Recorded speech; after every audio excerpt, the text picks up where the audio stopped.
Welcome to Vinyl Verdict. I'm Bell. I'm Jamie. I'm Plouffe. And you're a machine. And we'll never leave you on red. Unlike Plouffe. Jimmy, we're listening to your pick this week. You're a woman. I'm a machine. I am the machine. I am the machine. Mm-hmm. Oh. Death from Above, 1979. 79, yeah. Great year. Yeah, real good year. Yeah, I was a young man back then. This is another album that came out when I was in high school. Yeah, 2004. 2004. For a second, I was like 1979. 1979. Okay, so they were originally just called Death from Above, why- but they got sued by Death from Above Records. Which isn't that LCD Sound System? Maybe. I think it's the guy from that. Yeah, maybe. Yeah, that sounds about right. Sure. Okay. They got sued by them and they got asked to change their name. So why'd they choose 1979? It's just a random number. Yeah, because Yeah, these guys... 4 digits is enough to differentiate yourself. Yeah. So they're like, I don't know, 1979. But it rolls off the tongue. It does. They chose good numbers. They've not like a birth occasionally year or toured. anything. Yeah, they've occasionally toured as just Death from Above. Death from Above. But this is their debut album. It's a duo. Yeah, they're just two I guys, had right? no clue until I looked up like info on them on Wikipedia, and I was like, "Whoa," because that's not common. They're Well, in not nowadays. in the early 2000s, duos were very popular. Yeah. Really? Bands I mean, like Black Keys. the Black Keys and the White Stripes. yeah, both duos. Name another. That's it. Japan See? Panther, Oh, so popular. Royal Blood. Oh yeah, Royal Blood. Yeah. Japandroids is 2 people? Japanther is two Oh, people. Japanther. I thought you said Japandroids. Oh, no. Japanther's not a popular band. So keep Well, going. okay, that's true. But Royal Blood's not bad. Yeah, and they're a duo. yeah, Royal Blood's pretty good. I've got a couple of their albums. What more is also unique, maybe not more, the fact that the singer is the drummer. The singer's the drummer. That's elite. Japanther does it too, Listen, baby. Japanther is not real. Yo, you gotta check out. I'm gonna show you. They also sing into phones. I'll show you some Japanther sometime. You'll hate it. Ginger Root does that too. Anyways, we're not talking about them. and they don't have a guitarist. Yeah, it's a bass, drum and bass. It's drum a and bass? Yeah, dude. Yeah, he's playing a bass guitar with the bass knob turned all the way off and the treble turned all the way up. Wow, Why that is- is crazy. Why is this? It's more common though than you'd think, because Royal Blood's the same way. They're a drum and bass. Yeah. Japanther is drum and bass as well. I listen to a lot of drum and bass, Right? I mean, electronic music. yeah, I know what you did. But like, Yeah, I assume there was a couple guitars at a few points. I was no. like, wow. yeah. So Jesse F. Keeler, the bass player, also plays some synth on the album. Yeah, there's a couple spots where there's There's a little bit of a definitely- synth. Yeah. But he plays the bass. And Sebastien Grainger, he plays the drums and he sings. Cool. And And they're from then Toronto. Jesse F. Keeler went on to be in an electronic band called Mastercraft. That's a pretty popular because I feel like I've heard of Mastercraft. Yeah, they're also Canadian. So Death from Above are Canadian. Yeah, Ontario band. Yeah, they're from Toronto. Toronto. Yeah. They disbanded sometime after this album came out in 2004. Really? And then they got back together in 2011, played a bunch of festivals. Oh And then in man. Yeah, they just didn't 2014 get along. I Yeah, like they read the didn't- they Wikipedia. It's didn't- like they had a number of. Yeah, they had a number of beefs, and they Really? sorted them out. Musical beefs. Okay. With Creative the direction, differences. yeah, the direction of the band and stuff like that. And then they got back together in 2011 and put out another album in 2014. So there's a 10-year gap between their first and second albums. They put out 2 more since then. Yeah, they went back to just Death from Above Yeah. for the third, and then went back to 1979 for the Yeah, fourth. For the fourth one. I'd actually never heard of these guys at all. I assumed it was going to be indie rock. So when I turned it on, I was like, "Whoa!" It's like more It's like loud. a Wolf Mother or something like that. I was like, Yeah. "This is crazy." This is called dance punk. Dance punk. So it's That punk suits. that you could dance to because it's got a beat. I Yeah. guess. What was interesting is if you look at the article for dance punk, it says that Talking Heads are considered somewhat Yeah. dance punk. I don't know if I'd call this dance punk. I don't know what else to call it necessarily. But I could totally see it being like a basement club. People are rocking out, dancing, Yeah. and it's the whole album is like the same pace Yeah, Yeah. it's for breakneck. better or worse. Yeah, it is. It is a breakneck pace.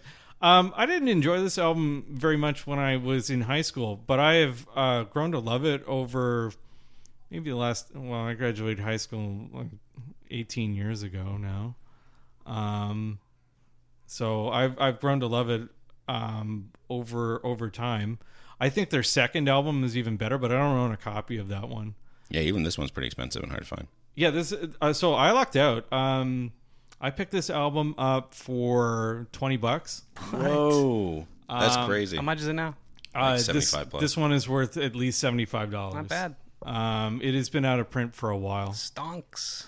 Yeah. I'm totally buying these records to make money off them. It's not something I sink all my money into.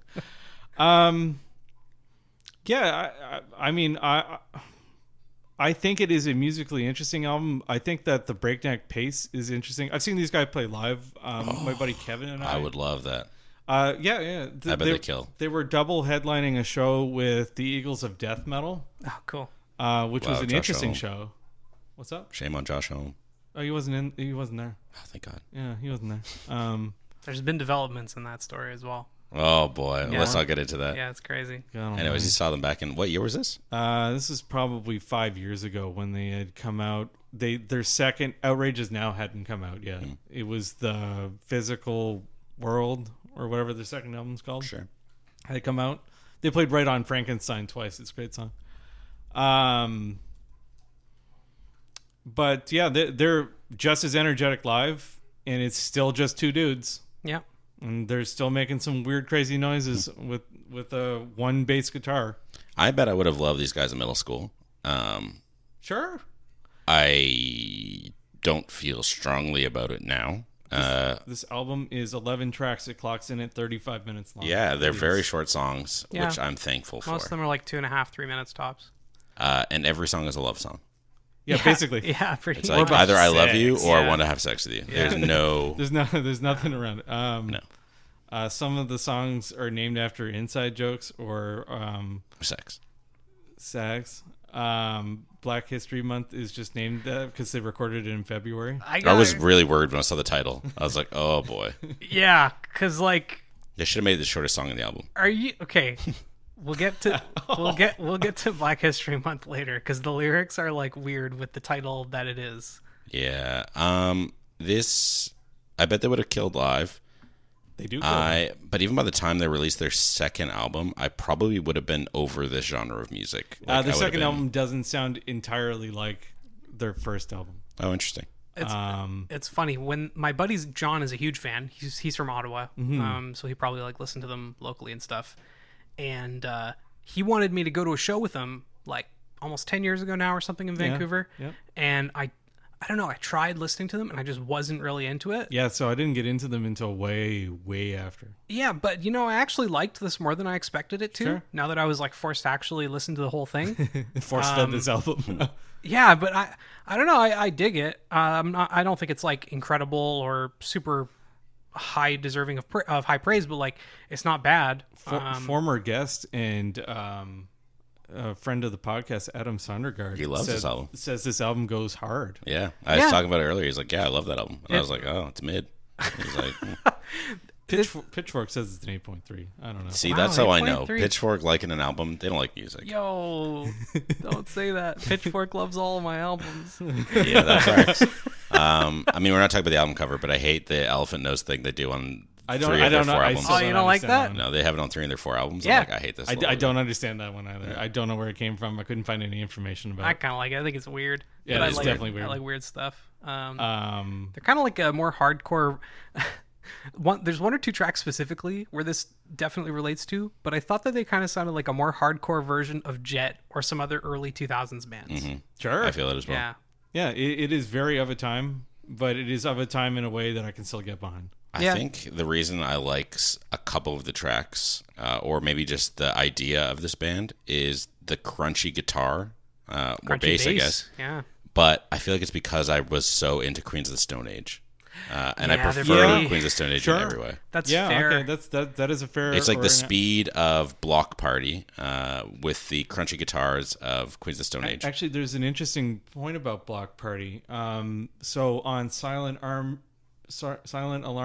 remix, the remix of the Block Party album, there's a Death from Above X No Block way. Party song on it. That's awesome. That's cool. I really like Bloc Party. And then there's an single for one of these songs where the B side is Block Party plays on it. No way. So they're like friends. That's yeah. awesome. cool. Because Block Party Silent Autumn would come out in 2005, so they both would have been popular like the same time. Yeah. And then there's Romance Bloody Romance, which is the remix of this album, and Block Party plays on it as well. Oh, that's cool. Yeah, they're probably just friends.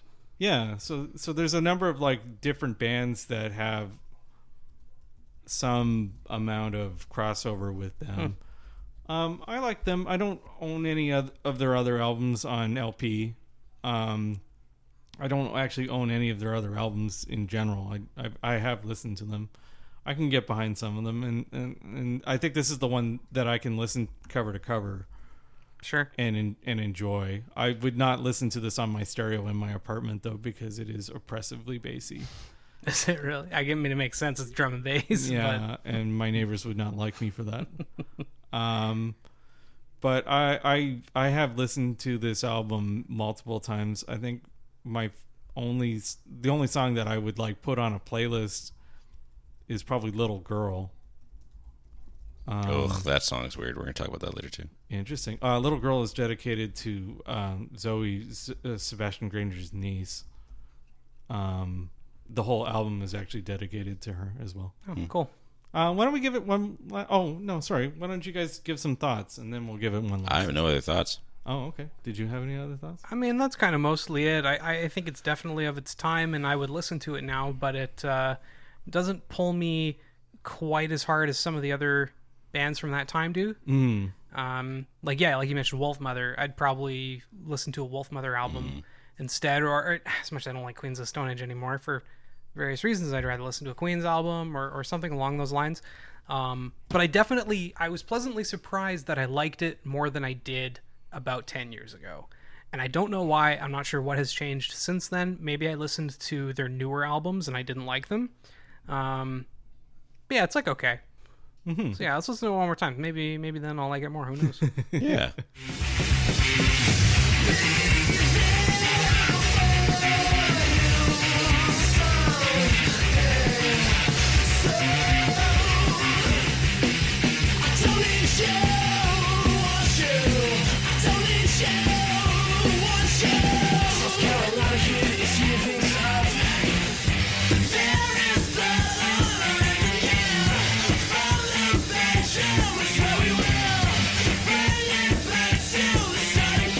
It's an album. It starts with Turn It Out. It's solid. It starts loud. Yeah. Yeah. I actually don't like how it starts, but I do like what it turns into after about 30 seconds. Yeah, the din it and in it and in it part. Yeah, Yeah. that's really good. Yeah. I like the effects on the vocals and the guitars, and just the type of fuzzy. Like I said, I really enjoy it. I don't like the shrieky bits of the starter at the end. Yeah. I agree. I think it's interesting that he's making these sounds with the bass guitar though. Yeah, it's cool. Yeah, this is when they played live on like Conan or whatever, and I was watching. I'm like, I don't know how he does it. Oh yeah. I don't know how he makes those noises. It's crazy. I think it's just rubbing his hands on Yeah, he just goes really high up the fretboard and starts like. I love riffing on when it. people do weird effects like that. Like I think it's Running with the Devil uses like a playing card at the very top, Yeah. or it's just his pick, I guess, but it's at like the very top. And Yeah. it's just weird stuff that people don't think about doing, and then you see someone, you're like, how the hell did he make that Yeah, noise? Bon Iver would play with the like right by the tuning knobs, Yeah. like, where it's before it hits the neck. Yeah. I'm like, oh man, it's so good. Yeah. Oh, that's interesting. Yeah. Yeah, it is certainly a loud way to start off the album. I thought the riff was simple but danceable, Sure. Sure. I guess. Turned out it's a fine song, I guess. Yeah. Then we get Romantic Rights. I prefer the riff on this one, the Romantic Rights. Sure. It's pretty catchy. The lyrics are whatever. They like sex. Yeah. I noted here that the genius notes are terrible for this song. I swear they were written by someone in high school that has never had sex before. Nice. It's like feeling bags of sand. Oh yeah. Yeah, this song is definitely about sex. I like this one more than the last one. I thought the drums were super tight. I really dig it. The lyrics are okay. Yeah, they're definitely just, The pace is frenetic. Yeah. This song is on the soundtracks for SSX on Tour I believe it. NBA 2K15. Cool. Sure. Yeah. Best NBA. That soundtrack was curated by Pharrell, who was pretty apparently cool. a big fan of Death from Above. Actually, I was going to make a point in the preamble. their live album is recorded at Third Man Records, which is of course owned by our friend Jack White. Yeah, that's really cool. It makes from sense. another duo. 'Cause, yeah.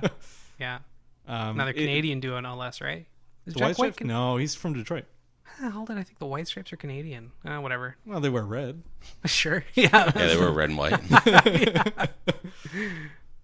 Going steady. I really like the riff on this guy. Yeah. I don't have a lot to say about it, but I really like how it picks up near the end before it goes into that kind of weird outro that leads into the next song. Yeah, the range he gets out of the bass is incredible. Yeah, it's pretty cool. Yeah. Yeah, the bridge is solid, and the bass is fun, and the lyrics are cheesy. Yeah, There you yeah. I will say the lyrics from this album are not deep. Not great. Yeah. They're What I not really. Don't better. like it with this and a couple other songs. They have the weird little outros where it's like just music played really quietly. Yep. And I'm like, what is that? Yep. I don't want that. Just cut 30 seconds off at the end. Sometimes I like it, sometimes I don't, and I can't tell you why I like Still it. better than a fade out. Yeah, Maybe. I agree with that. And I 'Cause at think least a it's hard, related I to think the a song. hard cut to Blood on Our Hands. Oh, sorry. Go Home, Get Down. Go Home, Get Down would have been weird. Yeah, I really like the start of Go Home, Get Down, though. It's I a like great, the bridge on this. Yeah, it's a on great, this song. simple bass line. I'm not a fan of the chorus on this one. The vocals and guitar are just a little bit too grating. Sure. Maybe yeah. if they had layered another guitar or done more full drums and just like doonch, doonch, doonch, it would have made it work. But since it's pretty basic, it just didn't hit for me. Yeah. Mm-hmm. Oh, well, at least it's, less than 2 minutes and 20 seconds long. So. Yeah, like most of the songs of this album. Yeah, it they're is all pretty short. Below 3 minutes. Yeah. And this podcast is barely going to be over 15. I really like the disco-ish bass line on Blood on Our Hands, the next track. This is the one that I thought sounded like a Jet song or like a similar band from See, that I never time. really got into Jet, so I can't make I'm an not- argument towards that. I'm not really into them neither, but they were just so prolific around that I just time. don't remember Like, listening to and them. I get break. Like it was in songs and commercials like fair. everywhere, right? Yeah. That and They were in a lot of car commercials. yes, Yeah. that and another song I think were really popular at the time. Lots of commercials. There's a lots period of movies and time stuff. though where I didn't have TV Really? because I lived in a student house and we didn't want to pay for cable. Yeah, the age before Netflix was And then really a thing. so that yeah, right? Like so I didn't see TV commercials between like 2007 and 2011. Right. So you're right, it probably was prolific, but I just have no way of knowing about Fair. Yeah, I still thought the track was okay. I like how rock steady these guys kind of are a lot of the time. I think they really complement each other well. it. Yes.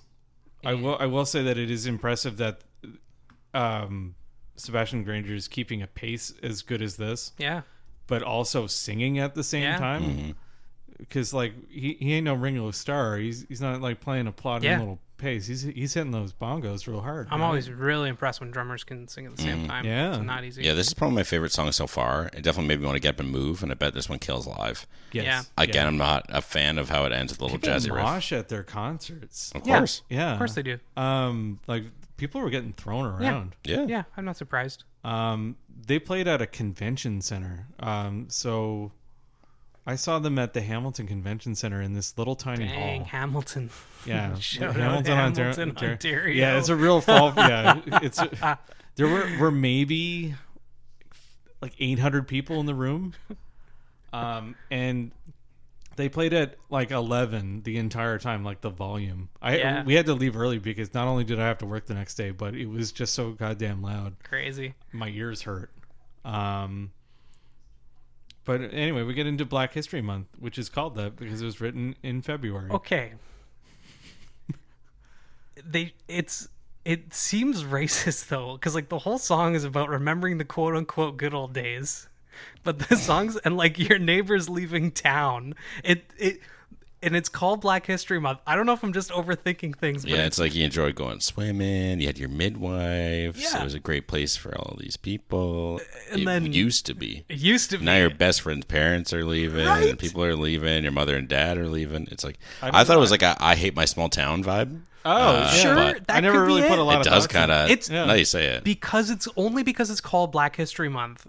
Did I have this weird like racial connection? But yeah, it seems like they're Yeah. talking about the 50s when people would move into neighborhoods and then all of a sudden, people would have a problem with that because it was predominantly white neighborhoods. Yeah, the song was originally called Untitled, and then they were told they could not call an album or a song Untitled. They should have said no. Should have called it A Great Place. Anything, literally anything else, because like, yeah, jeez, I've never really put a lot of thought on it. Anyway, it's on the Project Gotham Racing 3 soundtrack. So he's trying to change the subject. He knows he's been caught. The song was a minor hit in the UK, getting to number 48. Dang. It didn't chart anywhere else. That's okay. I mentioned this. Did I mention this already? This album's only sold 50,000 copies in Canada. I think you told us earlier before we started recording. Okay. But, this album's only really sold like 50,000 copies. I think it's sold like 150,000 copies in general.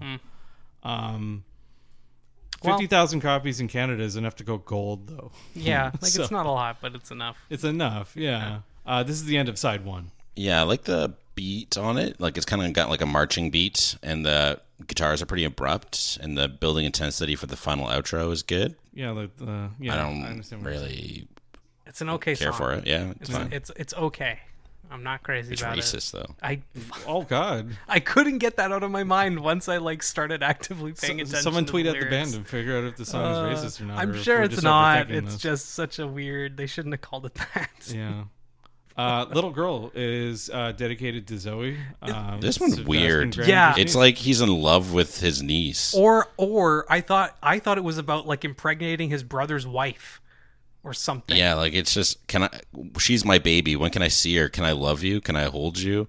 She's a lady now. Can I love you? Yeah. Can I hold you? I'm like, what is happening here with your brother's baby? Like, it's so weird. I don't know. I never really put any thought into it. I just really like the bass line. We go from racism to incest. I don't like this anymore. I like the bass riffs a bit before halfway in. Yeah. They're pretty good. The song itself is fine. But yeah, the lyrics are just weird again. Weird. Yeah, I don't know. I never really put a lot of thought into it. This feels like a video game one. If you said this was an SSX, I also would believe you. Oh yeah. I don't think it's in anything, but I think the only two because of lyrics. Two, yeah. But some of these songs like would show up on an NHL soundtrack because EA is in like BC Burnaby or whatever. Yeah. Yeah. I don't know. I never really put a lot of thought into the lyrics. That's okay. We get to Cold War after. Cold War. That's all right. Another brisk track with a cool riff. Yeah. I like what they're doing. There's just not much here that kind of stands out to really talk about. I like the outro. Yeah, I wrote down the change up for the outro is pretty cool. I also put that. Hey. I'm tired of love songs at this point, but I like the light PA system vocal effect. It suits the song. Yeah. But only other note I have is I like the outro riff. Yeah. No, at least we can all agree on something. Yeah, right. You know, just like I agree that you're a woman and I'm a machine. Thank you. You're welcome. It's fine. The title track. It's okay. Yeah, it doesn't really do anything. The title comes from a line from the pilot of the reboot of Battlestar Galactica, which also came out in 2004. Huh. Yeah. It's just I never got into Battlestar. No, me neither. Like I watched a lot of Star Trek and other shows. Someone in my high school told me that it was like a religious allegory, and I was like, oh, I'm never gonna watch it then, and I never have. Yeah. Oh, well. I don't hate the song. I think the chorus is pretty good on it, and I think the outro slaps. Yeah, I like the counting in from the drummer. I think it's pretty fun. They do that on a couple of tracks, I think. The singing is okay, and the lyrics are fine. I don't know if this was the single. The chorus is really simple, but I actually didn't find it particularly catchy. There were 3 singles, and I didn't write any of them down like I normally do. I will look them up shortly. I definitely preferred like Romantic Rights or Go Home Get Down over this one.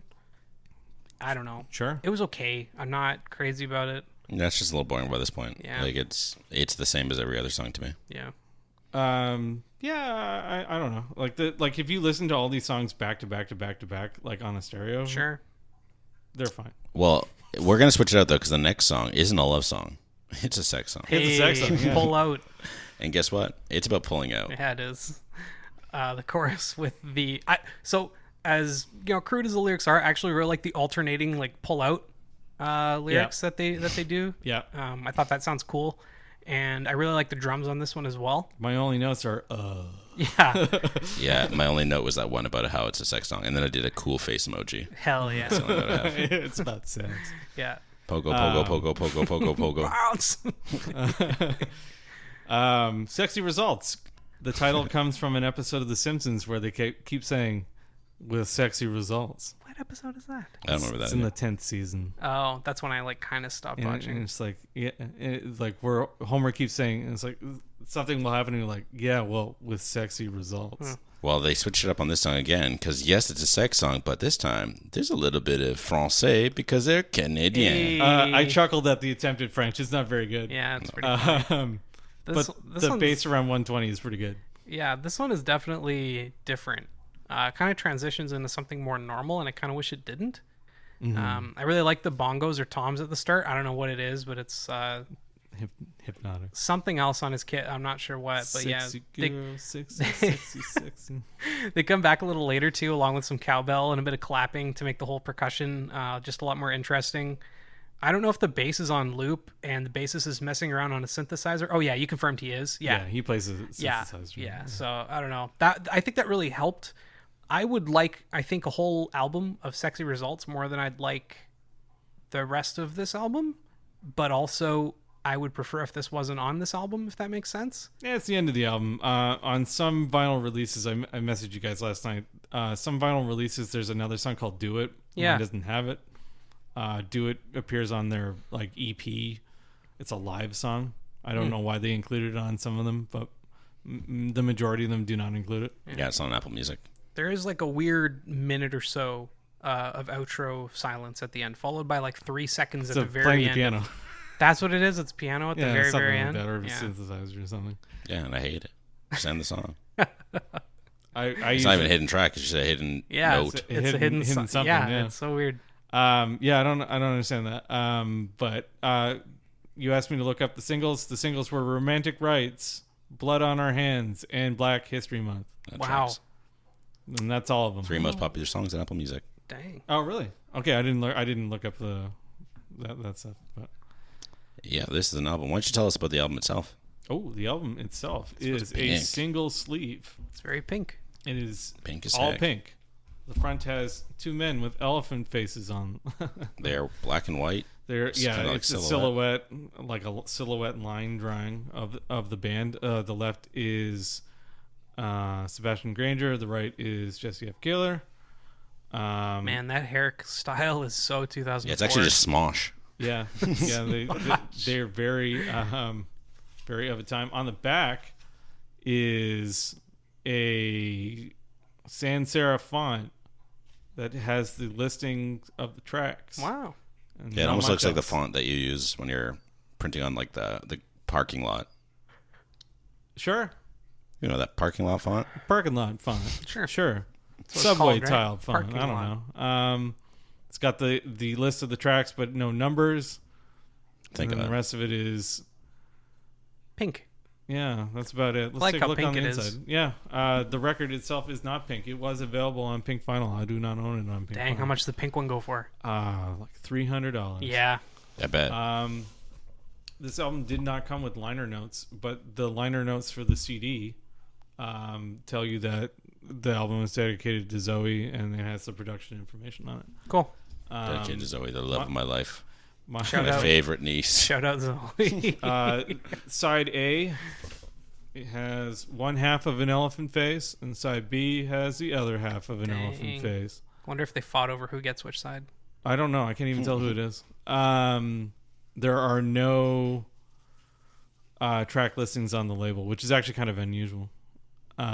So side A, side B, that's about it. It's heavyweight vinyl. And it was, this one was actually pressed in Canada, which is unusual. I mean, we're a Canadian band. I'm not like surprised. We don't really press a ton of records anymore. Yeah, we have So one in most of- Calgary, and there's only like one other place that presses in Canada. Yeah. That's it. Yeah, think there so. used to be a bunch in like Don Mills, Ontario. I think they're Yeah. gonna open another big one, but Yeah, because I got lots of older records that are Canadian pressings Yeah, from they're all like pressed Think in the same area, Victory Markham, Don and, Mills, yeah. Canadian pressings used to be really high quality, and then we sold all the equipment to the Eastern Europe, and that's why most records come from Czechoslovakia It's or funny. Germany. Yeah. ugh, don't get the German ones. They put that stupid Sticker on it, pressed in Germany, baby. Oh man. There's nothing really special about the pressing. I will say that this pressing is extremely high quality to listen to. It is extremely heavyweight vinyl. It is not 180 gram. It's 200 gram. Wow, really? Can I hold it? Yeah.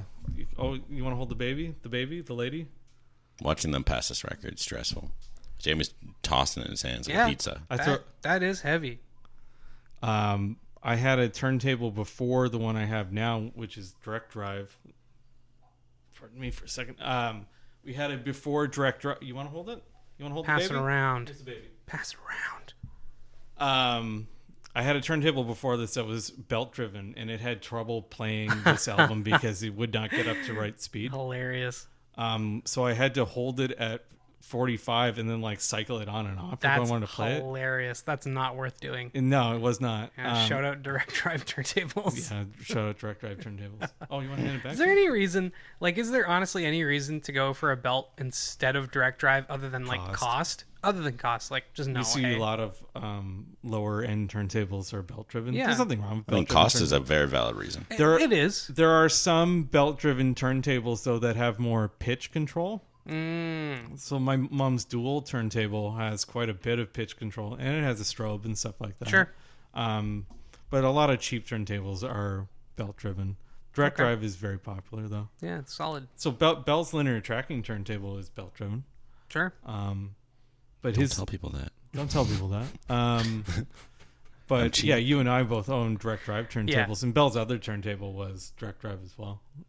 Just didn't fit that one record, right? See, the only problem with direct drive So is that you eliminate it. sometimes pick up the motor sound. From direct drive? Yeah, because Really? sometimes that comes through as 60 cycle hum. Huh. Like it'll pick up the hum of the motor. Yeah, I've never in the noticed. pickup. Yeah, like that's on some lower quality turntables and some ones that have backgrounds and stuff like that. But I'm not impartial to one or the other. I've owned both. I will say that the one that I own that was belt driven was not a high quality turntable, and I did not buy it Sure. for that. Bought it for price. What'd you pay for this album? What did I pay? I told you I paid $20 for it. I know, Dang. but we do it all the time at Oh, this I'm sorry. part of the Yeah. song. Oh, I'm sorry. Yeah, I paid $20 for this album. That's pretty good, honestly. I'd pay $20, and I wasn't even a huge fan of this album. Yeah. Yeah. I would not pay 75 or 300. You know what's funny? It comes up at the auction very frequently. We have a local auction. Don't tell Three them of us. that. Yeah, don't tell people that. None of this is gonna be popular. gonna tell which I'm one already it is. struggling. I'm not gonna tell which one. They're going it to is. search. It's called Doogie Auctions. Yeah, that's totally it. Doo-doo. DoogieAuctions.com. Doo doo poo poo doo Yeah. doo. Go to crackmilf.com. Don't go there. Lemon party. Plouffe, what is your Vinel verdict? You know, honestly, I liked it a lot more than I thought I would, especially because, like I said, I'd given these guys a try 10 plus years ago, and it just wasn't really for me at the time. I don't know, if it's just their later stuff and that's all I listen to, but the debut album, it's not bad.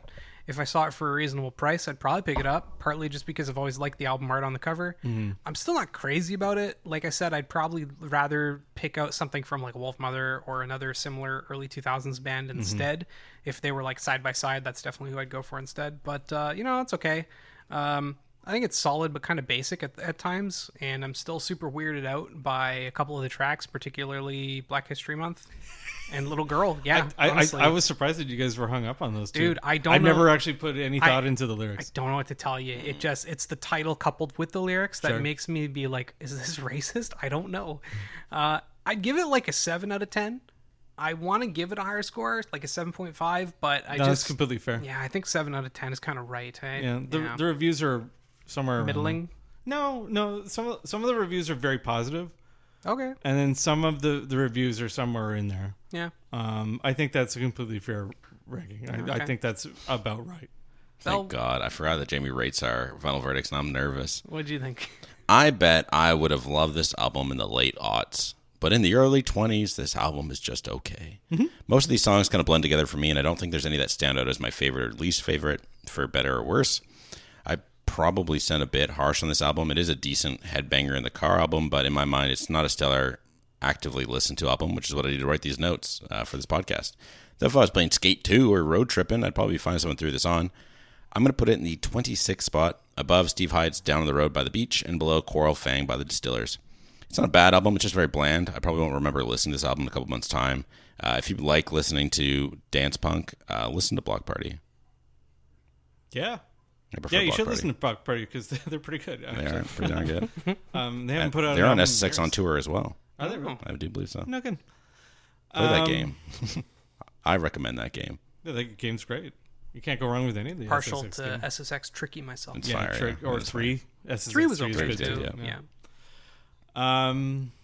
Where do I rank this album? I don't know. It's probably like a 9.5 out of 13 for me, which is like a mid 80s or something like that, or low 80s.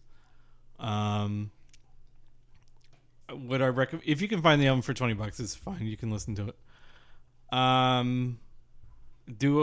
I disagree with Bell or Plouffe? No, I think the album is listenable. Plouffe wanted me to do another album that I picked up recently, which was You've Come a Long Way, Baby by Fatboy Slim. But I'm not strong about that album either. I just like a couple songs on it. Okay. So I don't know if I would ever bring that album there because Is that a similar vibe? No, completely you think of different. Completely No. different. Yeah, I don't know why you're transitioning to Fatboy Slim. because you asked me to pick between one of these two albums. Oh. And I chose this one. They're just calling him out. It's like, and I said no. Yeah, he said, "Oh man, I'd really like to talk about that." It's like, I don't think I actually ever want to talk about that album on this Wow, really? podcast. Maybe okay. Tell you what, I'll buy a different Fatboy Slim album, then we can talk about that one. Yeah, sure. Like, I think I like Fatboy Slim, but I'm not passionate about him. He's a at all. great greatest hits artist. Yes, he is. Yeah. Anyway, Weapon of Choice is a great song. yeah. It's not on that album. No, it's not. Overall, I like for $20, which is about right. And I think when the band puts the album up for sale on their website, you could pick it up for that. It's a good value. But yeah, unlike Plouffe, who didn't like it immediately and then sort of liked it after he listened to it, I didn't like it when it first came out. I actively laughed at people who liked this album.